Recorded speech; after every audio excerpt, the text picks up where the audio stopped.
life to the life of eternity on September the 13th, on September the 9th at Opelousas General Health System. John was a native of Washington, born there, but he went into the military.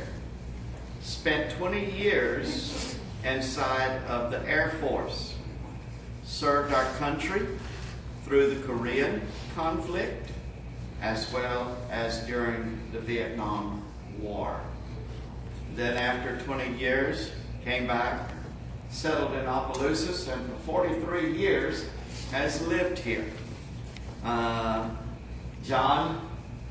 was a carpenter. He loved to build houses. He loved outdoors, but his number one passion was hunting and fishing. And so today, as we begin to remember him, we're going to be relating some of the things about his life. Now, John continues to live. His spirit continues to live in eternity. But John and his life continues to live in the hearts and the minds of each of us that knew him and have been touched by his life in some way or some fashion. He leaves his wife of Mary, most knew her by Fontenot of Opelousas, son Timothy Fontenot, and his wife Faye of Port Barry.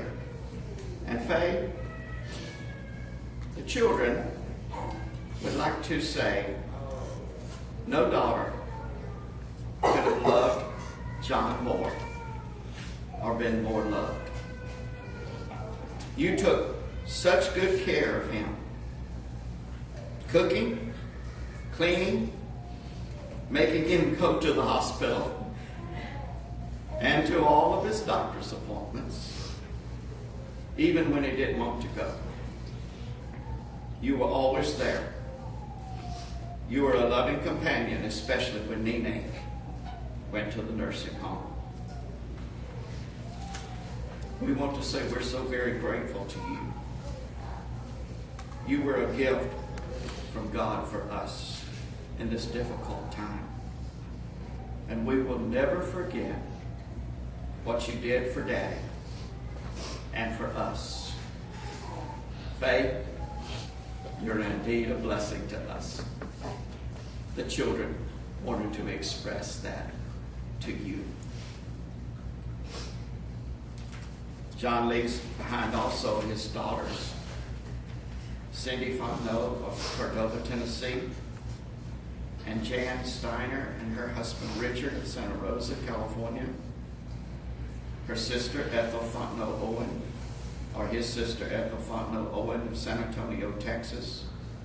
Grandchildren, John Pierre Cregan, Nanette Kim Hawk, Bethany Burton Hall, Gina Lee Toombs, Jamie Lynn Fontenot, Perrin Gates Noble, and Taylor Sari Noble, and 11 great-grandchildren. Charles Spurgeon wrote a little saying that I think so fittingly it can be used today. It says, a good character is the best tombstone. Those who loved you and were helped by you will remember you. So carve your name on hearts and not on marble. What marks a person? What do we know them by? Do we know them by how big their headstone is inside the cemetery? Or do we know them by their character? Who they were? What they did? You know, that's the reason each of us should always, as my mom said, always put our best foot forward and doing good for other people. Because people are always going to know us by the things that we do and our actions. One of the granddaughters wrote a little note to Papa. Says, I'll always remember as your grandchild what it felt like to be truly treasured. Thank you for sharing with your grandchildren about a kind-hearted man looked like, what a kind-hearted man looked like. You will always be the standard or the measure of a man to me. I'll always cherish the hours you let us sit on your lap. Often until your legs grew numb. The fishing trips, the crawfish dinners, but mostly your sweet laugh and loving heart. We love you, Papa, and always will.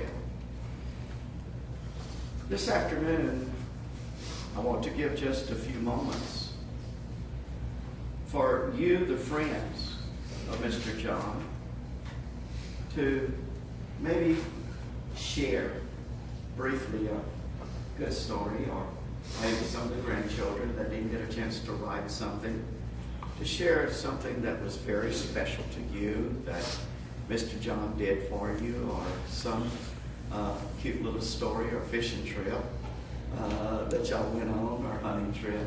Is there anyone real quick who would just like to